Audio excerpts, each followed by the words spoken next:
9वां budget पेश हुआ है।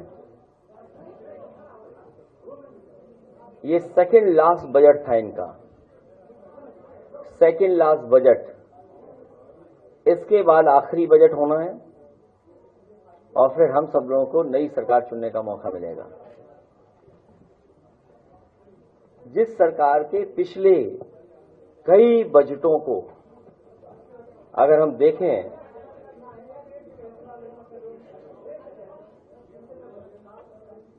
तो ये जो बजट हैं इनके घोषणा पत्र से कोई तालमेल नहीं बनता इनका। इस बजट का और इससे पहले बजटों का कोई फोकस नहीं रहा, बिना विजन के बजट आए हैं। कोई रोड मैप तैयार नहीं था सरकार का कि किस दिशा में हम लोगों को उत्तर प्रदेश को ले जाना है, और कोई क्लैरिटी नहीं है बजटों में कि हम किसान या जो बेसिक चीजें हैं, लोगों की जरूरतें हैं, उनको कैसे किया जाए। हर बार बजट आता है और सरकार यही कहती है कि उत्तर प्रदेश का सबसे बड़ा बजट है। ये लैंग्वेज, ये टर्म हर सरकार हर बजट के लिए इस्तेमाल कर सकती है, क्योंकि जो भी बजट होगा वो पिछले बजट से बड़ा बजट होगा।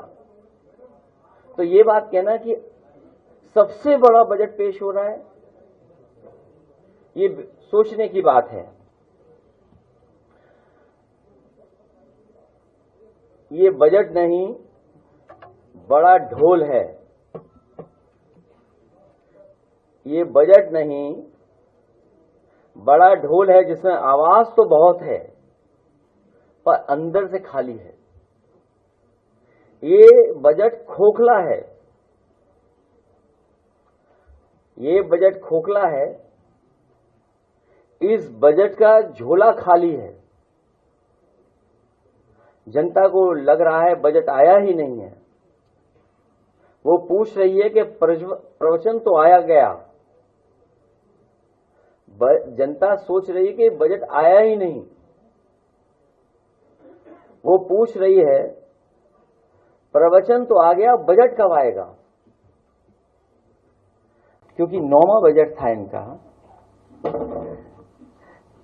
यूपी नंबर 1 के लिए भाजपा का संकल्प पत्र और उनके संकल्प अगले 5 वर्षों में किसानों को सिंचाई के लिए मुफ्त बिजली उपलब्ध कराएंगे। ये पहला उनका संकल्प था। कितने बजट पेश हो चुके हैं? 9। पहला घोषणा पत्र का पहला है उनका शब्द ये। दूसरा वो कहते हैं कि हम 25,000 करोड़ की लागत के साथ सरदार वल्लभ भाई पटेल एग्रो इंफ्रास्ट्रक्चर मिशन बनाकर के प्रदेश भर के किसानों की मदद करने का काम करेंगे।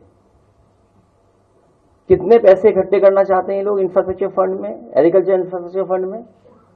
25,000 करोड़ रुपया। और 9 बजट इनके चले गए हैं। 1,000 करोड़ कह रहे हैं भामाशाह भाव स्थिरता कोष को बनाएंगे, जिसमें आलू, टमाटर, प्याज जैसे सभी फसलों का न्यूनतम मूल्य सुनिश्चित करेंगे। 1,000 करोड़ किसके लिए? भामाशाह योजना लाकर के जो हमारी सब्जियां या अन्य फसलें, मान लीजिए बुंदेलखंड में हमारे मूंगफली हो रही है, या बुंदेलखंड में हमारे तिल की पैदावार है, सरसों की पैदावार है, या उत्तर प्रदेश के अन्य क्षेत्रों में टमाटर है, कैप्सिकम है, अन्य फसलें हैं, उसके लिए मदद करने के लिए किसान के लिए 1,000 करोड़ रुपए का इंतजाम करेंगे। हमारा बुंदेलखंड का किसान बर्बाद हो गया, मूंगफली उसकी खरीदी नहीं गई। अगले 5 वर्षों में सरकार द्वारा न्यूनतम समर्थन मूल्य दिया जाएगा फसलों का। आप में से जानते होंगे कहां फसलों का न्यूनतम दाम मिलेगा। जो हमारे सरकार, जो समाजवादी सरकार में मंडियां बनी थी, उन मंडियों को अगर चौपट किसी ने किया तो इस सरकार ने चौपट कर दिया। कोई भी नई मंडी नहीं बनी है एक भी जहां किसान जाकर के अपनी एमएसपी ले सके। ऐसे तमाम उनके वो बिंदु हैं जो घोषणा पत्र में शामिल थे और 9 बजट के बाद भी हम देख रहे हैं।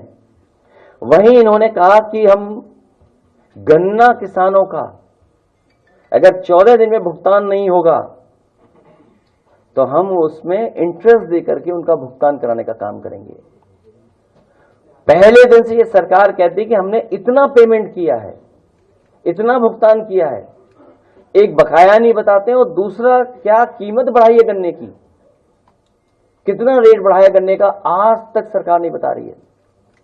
हमारे विधायक तमाम बैठे हमारे साथ, उसी गन्ना क्षेत्र से आते हैं, पंकज मलिक बैठे हैं।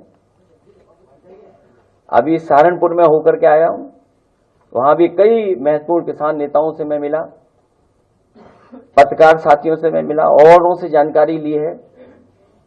पूरे उत्तर प्रदेश के किसान चाहते थे गन्ने की कीमत बढ़े। सोचिए, डबल इंजन की सरकार ने दोनों बजटों ने ऐसा डबल ब्लंडर किया है कि किसानों की गन्ने की कीमत नहीं बढ़ा पाए, गन्ने की कीमत रेट नहीं बढ़ा पाए। और 14 दिन तो भूल जाइए आप,